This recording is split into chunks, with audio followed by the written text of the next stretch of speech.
그런 생각을 해보셨나요? 사람이 앞날 조금이라도 미리 알 수 있다면 어떻게 될까? 그러면 복된 인생이 될 것인가? 아니면 반대로 오히려 더 안 좋은 인생이 될 것인가? 그런 생각 해보신 적이 있으신지 모르겠습니다. 여러분, 이와 같겠지요. 특별히 사람의 됨됨이에 따라서 많이 다를 것입니다. 그런데 하나님께서는 우리 아니하셨어요. 내일을 미리 알 수 있게 만드시지 아니하셨으니 그것이 바로 전능하신 하나님과 피조물된 우리 인간의 차이점이다 말할 수 있겠습니다. 물론 이런저런 예측으로 또 통계의 자료로 내다볼 수 있습니다. 그러나 어디까지나 예측일 뿐이죠. 전문가들에 의해 근본 월드컵의 예측 결과들을 보면 우리가 금방 알 수 있어요. 예외와 예외의 결과들로 이어지고 있다. 축구 스타인 포르투갈의 호날두도 울었어요. 그런가 하면 영국의 케인도 그 결정적인 순간에 페널티킥을 실축을 해서 그도 울었습니다. 그러므로 이번 월드컵의 결과들은 이변의 속출이다, 그렇게까지 표현을 합니다. 자, 그런데 이 욥이, 고통받는 욥이 내일을 조금이라도 미리 내다볼 수 있었다면 어떠한 모습이었을까요? 욥이 만일 그처럼 겪는 고통의 날이 1년이 되지 아니할 것이다. 사실이 그랬지요. 이것을 미리 내다볼 수 있었더라면 그는 어떠한 자세를 가졌을까요? 이처럼 좌절과 절망 속에서 신음하는 그 모습보다는 그래도 의인인데 좀 더 소망적인 생각을 가지고 그 어려운 때를 이겨나가지 않았을까요? 우리가 생각을 해봅니다. 그러나 내일을 알 수가 없어요. 여러분, 우리 인생이 다 비슷합니다. 엄청난 시련 속에 있게 되면 그 생각 속에 잠기게 돼요. 그리고 그 상황에 압도당합니다. 그 상황이 끝이 나지 아니하고 그대로 영원히 지속될 것이다 라고 하는 이 착각 속에서, 그렇지 않음에도 불구하고 그 상황이 너무 힘드니 그러므로 자포자기하고 두려움에 쌓여있는 모습이 바로 우리 사람의 모습인 것을 우리가 봅니다. 어렵겠어요? 내일을 볼 수 없기 때문에. 오늘 욥기 7장을 읽고 묵상하게 되면 참 마음이 짠합니다. 욥이 얼마나 고통스러워하는지 몰라요. 육신의 고통이 극에 달했습니다. 7장 5절 말씀이 단편적으로 보여주고 있는데 7장 5절 말씀 같이 읽습니다. 시작. 내 살에는 구더기와 흙덩이가 의복처럼 입혀졌고 내 피부는 굳어졌다가 터지는구나. 상상만 해도 끔찍하지 않습니까? 이 몸에 끼는 구더기는 주로 상피병을 앓는 이 사람들의 이 살 속에 기생하고 생식하고 번식합니다. 그런가 하면은 이 흙 조각이 의복처럼 입혔다 하는 것은 피부병으로 인해서 마치 그 피부가 코끼리 가죽과 같이 거칠게 부풀어 오르고 갈라져 버린 피부를 이렇게 묘사하고 있는 것입니다. 견딜 수가 없어요. 그런 날이 여러 달이 되었습니다. 그가 한탄을 해요. 1절에는 품꾼에 비유하면서 자신의 신세는 품꾼보다도 못하다, 이와 같은 내용으로 한탄합니다. 여러분, 품꾼은 한날 동안 그 낮에는 열심히 수고하고 땀을 흘리고 노동을 해요. 그러나 그에게도 저녁이 다가오게 되고 저녁이 다가오면 일을 마치게 되고 품삯을 받으며 또한 밤이 오게 되니 쉴 수가 있습니다. 그러므로 육신은 안식에 거하고 또 새로운 내일을 준비합니다. 그런데 욥의 신세는 품꾼만도 못하다. 왜 그렇겠어요? 낮에는 육신의 고통으로 인하여 그 어려운 순간이요, 밤에는 자신의 신세를 돌아보게 되니 잠을 잃을 수가 없어요. 그러니 이처럼 그가 비유하는 이 품꾼에 비하여도 그러지 못하다. 4절 말씀 우리 함께 읽도록 하겠습니다. 시작.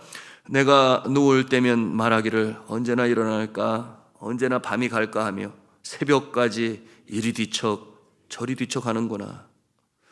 쉬고 싶어도 잠을 자고 싶어도 잠을 둘 수가 없어요. 그러므로 그가 한탄합니다. 6절에 보니 하루하루가 그저 소망 없는 날뿐이라. 빠르기가 배틀의 북보다 빠르다고 했어요.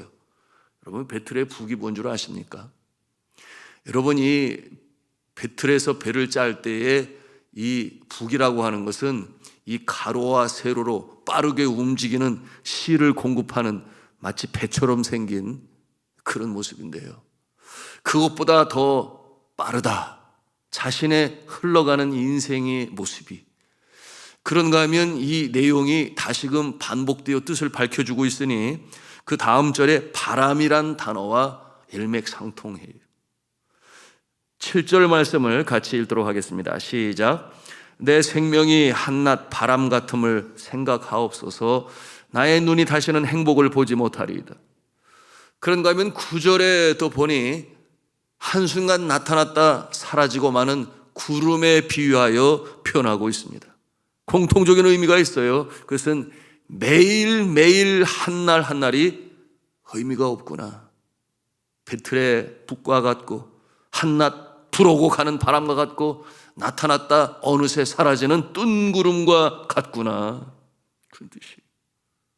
그러니 그와 같은 인생은 의미가 없다. 사는 게 아니다. 이와 같은 내용으로 그가 한탄하는 것입니다. 그러니 이런 인생은 포기할 수밖에 없다. 여기에까지 그 마음이 이르게 돼요.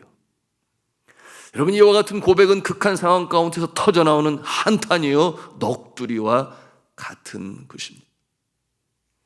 여러분, 이런 견딜 수 없는 극한 상황을 경험해 보신 적이 있으십니까? 없으셨기를 바라고 또한 없으시기를 바랍니다. 욥기는 한 인생이 당하고 경험할 수 있는 그 최고의 극한 상황을 우리에게 보여주고 있어요. 이보다 더 큰 어려움이 있을까? 여러분, 가진 재산을 졸지에 다 잃었습니다.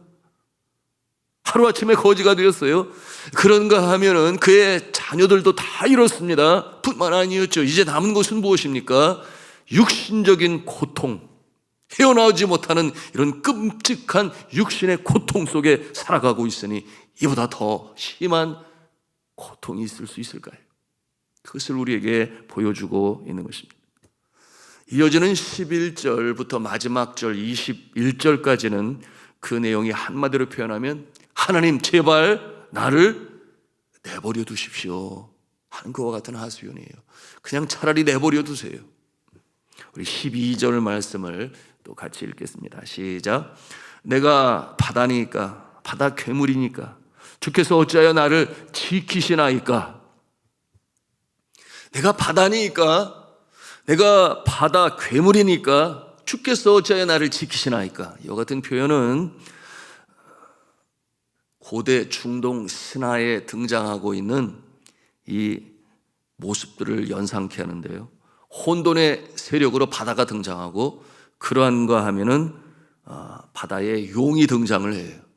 그러니 이 조물주와 마르둑이라고 하는 신적 존재가 그들을 감시하고 대항하여 움직이지 못하도록 하는 그와 같은 모습을 연상케 하는데요. 그들이 힘을 발휘하지 못하도록, 왜? 괴물이 되기 때문에, 세상을 혼돈으로 만들기 때문에. 그러므로 마치 하나님께서는 나를 그렇게 감시하십니까?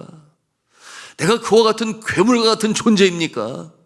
이와 같은 내용으로 하소연을 합니다. 그 감시와 억압으로 말미암아 밤에는 잠을 못 들고 낮에는 육신의 고통으로 신음하고 있으니 이와 같은 모습은 하나님이 감시하고 있기 때문에 그렇다라고 이렇게 참 한탄하고 하소연을 하고 있어요.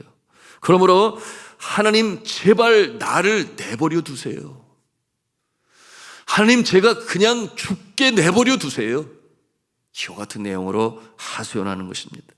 차라리 그게 낫겠습니다. 나를 그냥 죽게 내버려 두세요. 오늘 말씀의 제목이기도 하는데요. 여러분 15절 말씀이 그의 마음을 표현하고 있어요. 함께 읽겠습니다. 시작. 이러므로 내 마음이 뼈를 깎는 고통을 겪니 차라리 숨이 막히는 것과 죽는 것을 택하리이다. 그런데 죽지를 못하고 고통은 끝이 나지 아니하고 너무 힘들고 어렵고 아프니 하나님께 하소연을 하는 거예요. 20절과 21절 말씀 길긴 합니다만은 천천히 읽겠습니다. 시작. 사람을 감찰하시는 이여 내가 범죄하였던들 주께 무슨 해가 되오리까? 어찌하여 나를 당신의 관역으로 삼으셔서 내게 무거운 짐이 되게 하셨나이까? 주께서 어찌하여 내 허물을 사하여 주지 아니하시며 내 죄악을 제거하여 버리지 아니하시나이까? 내가 이제 흙에 누우리니 주께서 나를 애써 찾으실지라도 내가 남아있지 아니하리이다. 여러분, 이처럼 고통의 극점에 서게 되면 이성보다 감정이 앞설 수 있습니다. 여러분, 이성이 생각을 통해서 나온다고 한다면 여러분, 이처럼 감정은 가슴에서 나오는 것이니, 다시 말하면 몸에서 나옵니다. 몸으로 반응을 해요. 생각할 겨를도 없습니다. 극한 심한 육신적인 고통에 있는 자가 무슨 생각할 게 있겠어요? 그저 신음이 터져나오고 비명이 터져나오는 것 아니겠습니까? 견딜 수 있는 그 한계점에, 아니 그 밖에 있는 이 욥의 모습을 우리는 보고 있는 것입니다. 그러니 하나님께 하소연을 해요. 이 같은 욥의 모습을 보면서 여러분은 어떤 생각을 갖습니까? 그래도 그렇지, 의인인 욥인데 어떻게 이렇게 차라리 나를 감시하지 마시고 죽게 내버려 두세요. 어떻게 이렇게까지 고백할 수 있습니까? 이런 생각을 갖습니까? 아니면 나도 이와 같은 처지에 이르게 되면 욥처럼 그렇게 하소연하고 한탄하고 넋두리를 할 것 같아, 이렇게 생각을 하십니까? 제가 어릴 적에 11살에 어머니가 세상을 떠나시고 저는 많이 울었어요. 시간이 가면 그 슬픔이 사라질 줄 알았습니다. 그런데 그게 아니더라고요. 철이 들면 철이 들수록 더욱 생각이 났습니다. 더욱이 막내로서 살아나게 되니 누구보다 사랑을 많이 받고 자랐습니다. 공부도 잘해서 병석에 계신 어머니의 기쁨이 되었어요. 성적표 받는 날은 얼마나 빨리 뛰어갔는지 몰라요. 왜? 기쁨을 드리고 싶어서. 그 어린 마음의 말이에요. 그런가 하면 뜀박질을 잘해서 운동의 날이면은 항상 1등을 했는데 공책을 많이 받아다가 어머니에게 드리면 어머니가 또 그렇게 기뻐하시는 모습이 저에게도 기쁨이 되었습니다. 그래서 어머니의 마음을 기쁘게 하면은 병을 이기고 일어나시지 않을까, 어린 마음에 그런 생각을 했는데 그만 병석에서 주의 나라로 훌쩍 떠나시고 마셨어요. 그때 제 마음에 하나님이 미웠습니다. 정말 미웠어요. 왜 그렇게 빨리 어머니를 데려가셨나요? 그런 내용이죠. 나는 정말 하나님이 믿습니다. 때때로 하늘 향해서 손가락질을 하면서 그와 같은 시간이 있었는데 정말 많이 야속하고 미웠습니다. 그러므로 저는 말이 없는 소년이 되었고 세상을 부정적으로 보았습니다. Life is blue. 무슨 말이겠어요? 인생은 슬프다. 그것이 저의 청소년기의 인생관이었습니다. 여러분, 그와 같은 감정은 경험해 보지 않고서는 할 수가 없는 거예요. 여러분, 우리가 이 욥의 상황을 경험해 보지 않고서는 그를 쉽게 판단할 수도 없는 것입니다.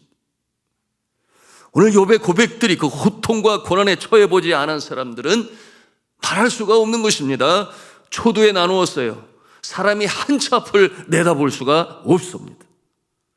그 고난의 날이 단기적이요 1년 안에 끝나게 될 것이다 라는 것을 욥이 알았더라면 여러분 또 다른 자세를 가졌을지 모르겠습니다. 그러나 그와 같은 모습도 당장 지금이 고통이 너무나 크면 생각할 겨를이 없어요. 육신의 고통은 더욱 그렇지 않겠습니까? 제 경험으로 자꾸 나와서 송구합니다만은 사실 제가 경험하지 않은 것을 내 경험처럼 나눈다고 하는 것이 오히려 더 송구할 수 있겠죠. 제게는 1년에 두세 번 찾아오는 아주 극심한 복통이 있었습니다. 선교지에서 그랬는데요, 한국에 들어온 지 지금 7년이 되었는데 한국에 와서는 없으니 너무나 감사합니다. 한밤중에 찾아옵니다. 잠에 깊이 떨어져 있어도 몸이 먼저 알아요. 몸이 알게 되니 이게 꿈인지 아닌지 이런 상황들이 지나가고 납니다. 아무리 깊이 잠이 들어있어도 그 통증으로 말미암아 몸이 알아요.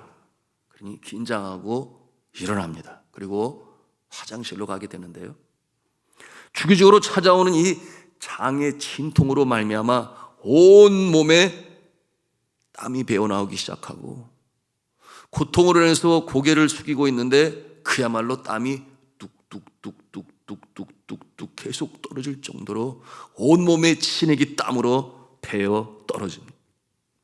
그래서 그 느낌이 오게 되면 아예 이 잠옷을 벗고 들어가게 되는데, 왜냐하면 땀으로 젖어서 늘러붙은 것이 더 이 몸을 힘들게 만들고 더 어렵게 만들기 때문에, 그래서 이 장이 꼬이는 듯한 그런 통증으로 인해서 입에서는 신음이 나오는데요, 이게 1시간 정도 지속이 됩니다.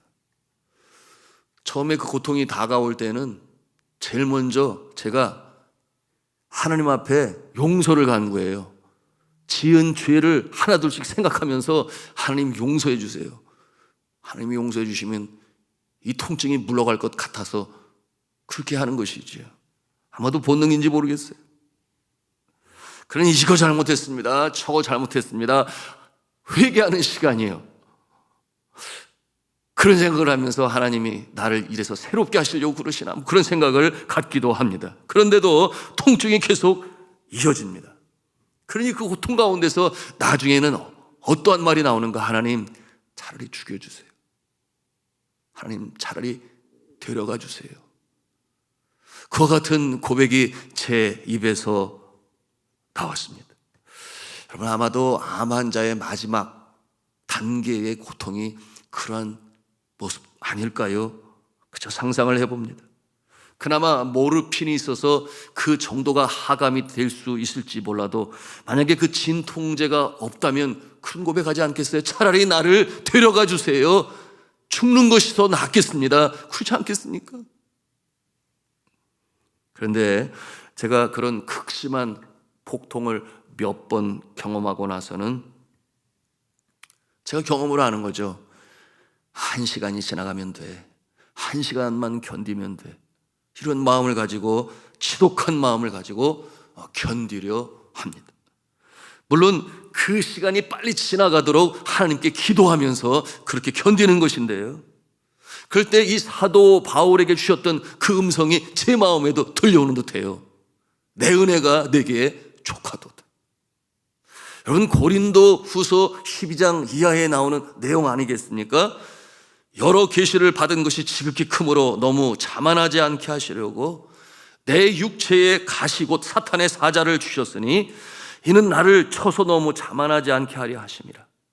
이것이 내게서 떠나가게 하기 위하여 내가 3번 주께 간구하였더니 나에게 이르시기를 내 은혜가 네게 족하도다. 이는 내 능력이 약한 데서 온전하여짐이라 하신지라. 그러므로 도리어 크게 기뻐함으로 나의 여러 약한 것들에 대하여 자랑하리니 이는 그리스도의 능력이 내게 머물게 하려 함이라. 이와 같은 고백이 괜히 나왔겠습니까? 아주 처절한 고통과 아픔, 극심한 상황, 그 고난의 이 극점에서 여러 번 기도하여도 되지 아니할 때 오히려 그것을 통해 주님이 주시는 은혜를 깨달았던 이 사도 바울의 그 영성은 얼마나 깊고도 심오한 것입니까? 내가 약할 때 곧 강하여짐이라. 그것을 자랑하겠노라. 그런데 지금은 그런 증상이 저에게 나타나지 아니하니 너무나 감사하고, 지난 7년간 없었습니다. 여러분, 오늘 말씀을 통해서 우리가 배우는 것이 무엇입니까? 고난이 오고 고통이 닥쳐올 때가 있다. 의인에게도 그와 같은 상황이 닥쳐올 때가 있다. 그런데 내가 아니어도 누군가 내 곁에 있는 믿음의 사람 중에 그와 같은 고통을 당할 때에 우리에게는 긍휼히 여기는 마음이 있어야 한다. 그를 위로하고 격려하고 함께하고 행여나 정죄하거나 판단하려 하지 말고, 하나님께서 하나님의 때에 하나님의 방법으로 합력하여 선을 이루실 것이니 그것이 우리가 주님 앞에 기도하는 자세요. 또한 우리의 믿음의 가족들이 그와 같은 모습을 당할 때에 위로하고 격려하는 모습이 되어야 한다 하는 것을 오늘 욥과 그의 친구들의 모습을 통해서, 그리고 마침내 선으로 바꾸시는 하나님의 손길을 통해서 우리가 배우는 것입니다. 우리가 함께 기도하기를 원합니다. 하나님 아버지, 인생을 살아가는 길에 예기치 않은 일로 인하여, 환경으로 인하여, 또한 가족으로 인하여, 물질로 인하여, 사업으로 인하여, 관계로 인하여, 그런 것이 육신의 고통으로 인하여 우리가 이 고난의 극점에 서 있을 때 우리는 어떠한 모습이며 우리는 욥을 통해서 무엇을 보는가? 결국 마침내 합력하여 선을 이루실 것인데, 또한 그와 같은 고통 속에 있는 자들을 함부로 판단하거나 정죄하지 않게 하여 주옵소서. 오히려 위하여 기도하는 모습 되게 하여 주옵소서. 이 시간 주님 앞에 기도하며 나가겠습니다.